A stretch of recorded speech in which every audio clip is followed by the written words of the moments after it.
So the way Hell in a Cell ended last night was really debatable. I can go back and forth about it, but overall I can understand why they're doing this way. And you'll see what I mean on this review of WWE's pay-per-view event, Hell in a Cell.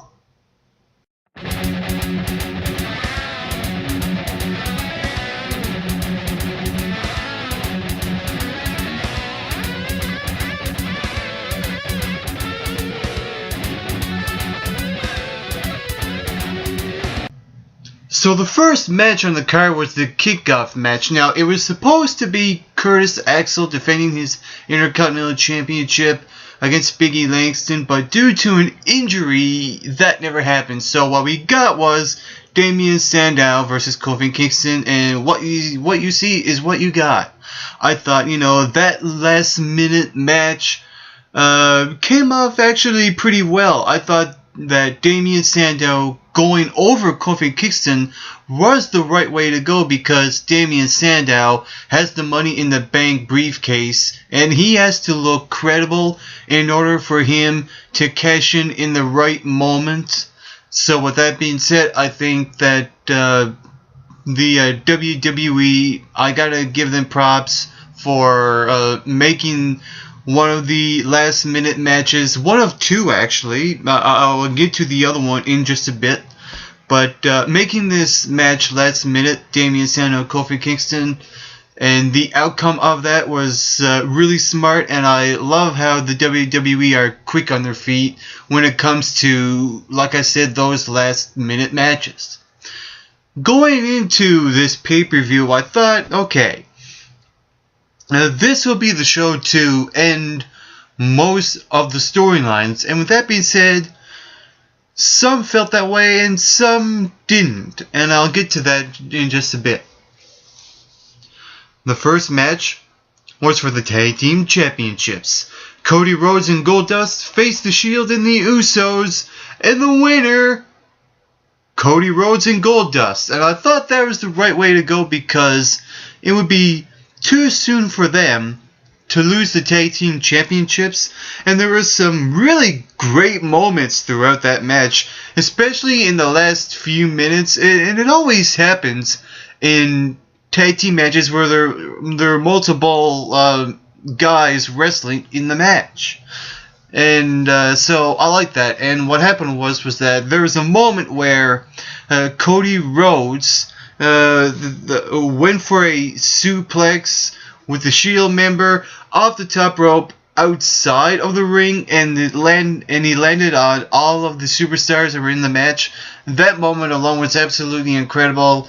It went back and forth. You almost didn't know which way this will go until you see the crossroads. And I like how Cody Rhodes actually had some elevation in his crossroads finisher. He actually, kind of lifted himself up to get, that move some more effect. And he got the win for the team. And like I said, I think that was another smart decision on the part of WWE for Cody Rhodes and Goldust to retain their tag team championships. After that, we saw The Miz come out, and he wanted to call out Bray Wyatt. Now, despite the fact that he never really sold that attack from SmackDown, I like that he came out, because we're going to lead to something more. What happened was that he got Luke Harper and Eric Rowan. When the lights came back on, when they were out, they attacked The Miz. And we see Bray Wyatt, watching as well. And then the pyro goes off. Kane comes back and cleans house on the Wyatt family. I thought that moment was absolutely great. Like I said, throughout this pay-per-view, there's going to be a couple of good moments. That was one of the good moments that happened last night on the pay-per-view. Kane coming out and cleaning house on the Wyatt family, and then he chokeslammed The Miz.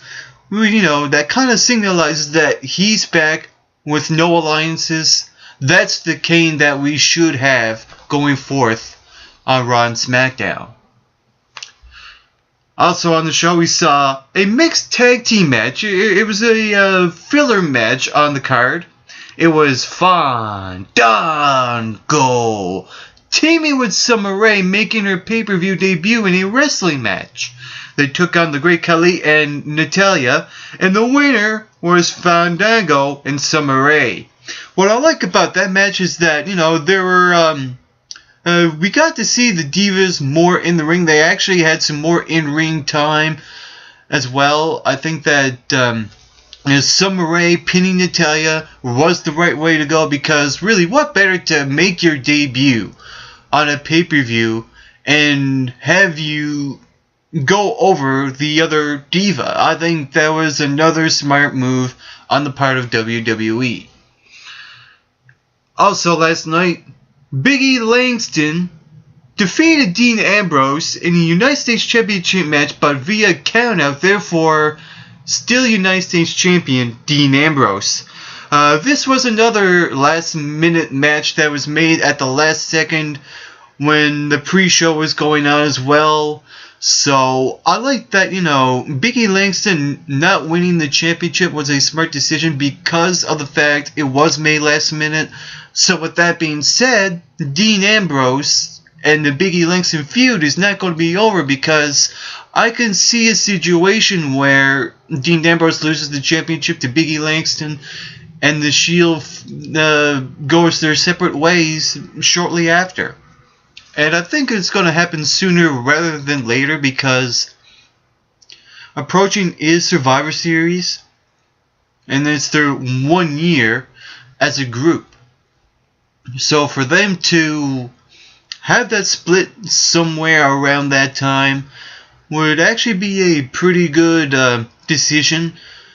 Also, in the same time, I just like to see those guys just for another year or two stay together, but I think that it's going to happen, that the Shield is going to split.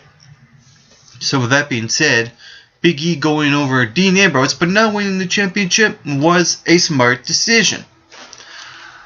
Also on the card, CM Punk took on Ryback and Paul Heyman in a 2-on-1 handicap match, and I really like the little things that were happening throughout that match. For one, I thought that was the greatest storytelling match on the card. And for that reason, Paul Heyman coming out on the lift, and he approaches the cell, and you see the lift going up the cell, and Paul Heyman walks on the on top of the Hell in the Cell like he's the devil himself, looking down on his big guy disciple, taking down the little guy, CM Punk, his former protege. And it's almost like, something out of a cheesy yet really good horror action movie where you see Satan himself looking down on his former disciple when his new disciple is taking him out. And I thought all three of these guys really played on that story pretty well. The match itself was, 50-50 split, but I think the storytelling of that match really made that match the match. And that idea where Ryback was dominating CM Punk was absolutely incredible, because Ryback is that imposing figure that'll just keep coming at you and keep beating you down. But CM Punk got back up. He put Ryback through the table off the top rope, nailed the go to sleep, and pinned him 1-2-3.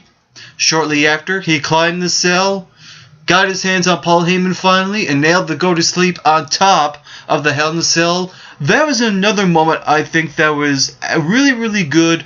Like I said, there's a lot of smart moves on the part of WWE last night on Hell in the Cell, and that was another example, because it signalizes that this rivalry is over. Will it be?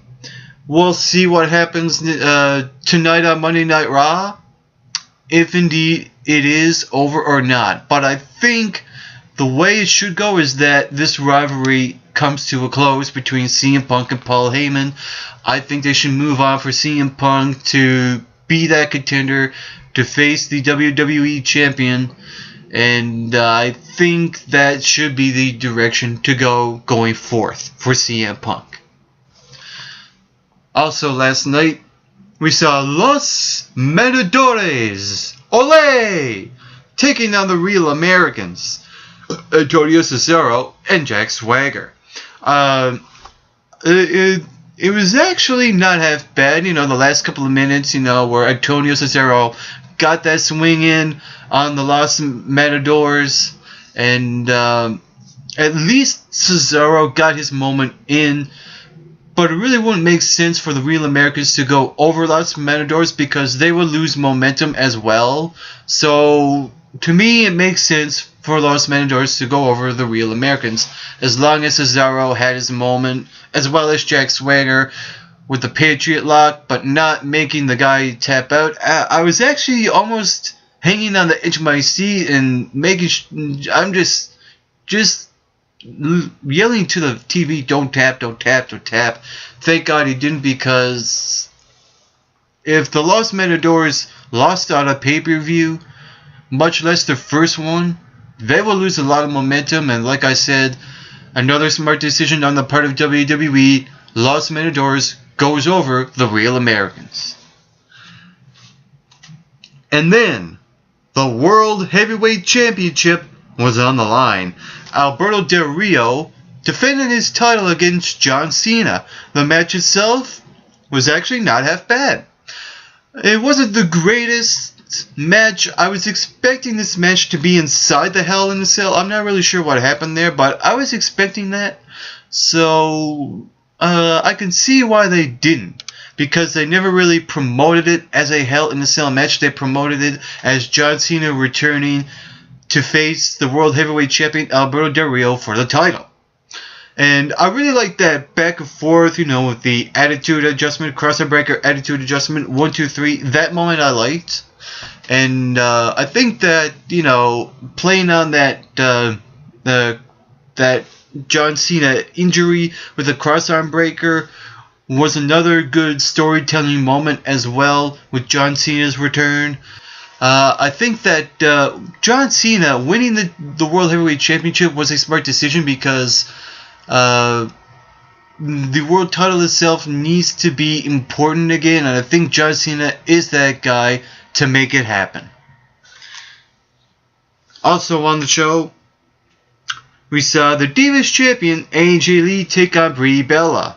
And I was expecting Nikki Bella to be the one to cost Brie by accident, but it was the reverse. It was Brie Bella that hit Nikki accidentally from inside to outside of the ring, and Tamina coming into play as well.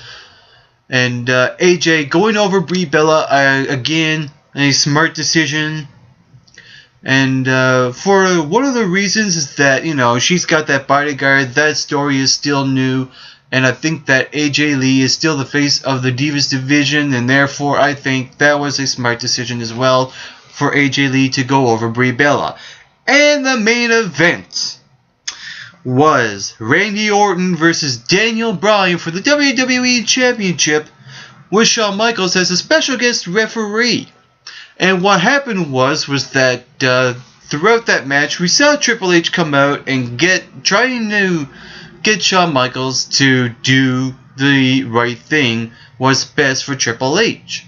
And what happened was that, Shawn Michaels was forced to super kick Daniel Bryan, which he did. Therefore, Randy Orton got the pin over Daniel Bryan. Randy Orton is the new WWE Champion. And you see the reaction from Shawn Michaels after he didn't want to do that, but he did it anyway. He was forced to do it. I don't see it as a heel turn on the part of Shawn Michaels. I see it as something Triple H told Shawn Michaels to do, and he didn't like doing it, but he done it anyway. And I think if it's going to happen, Vince McMahon comes back and uses this while he's bashing Triple H. I think that, this outcome will probably result in Vince McMahon bringing that up.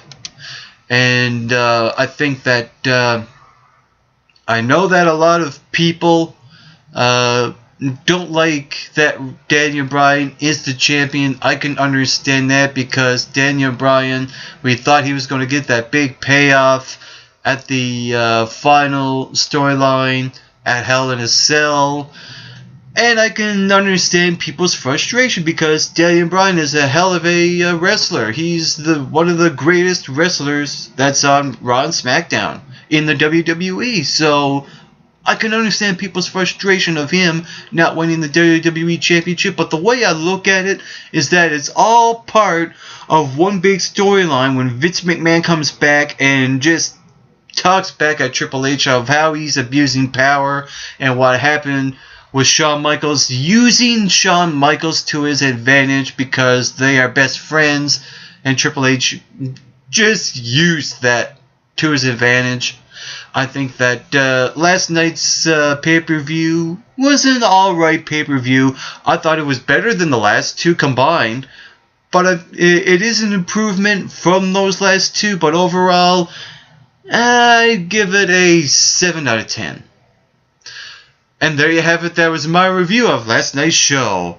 For the MRB Wrestling Review Show, I'm your co-host, Mike McRock Wilson.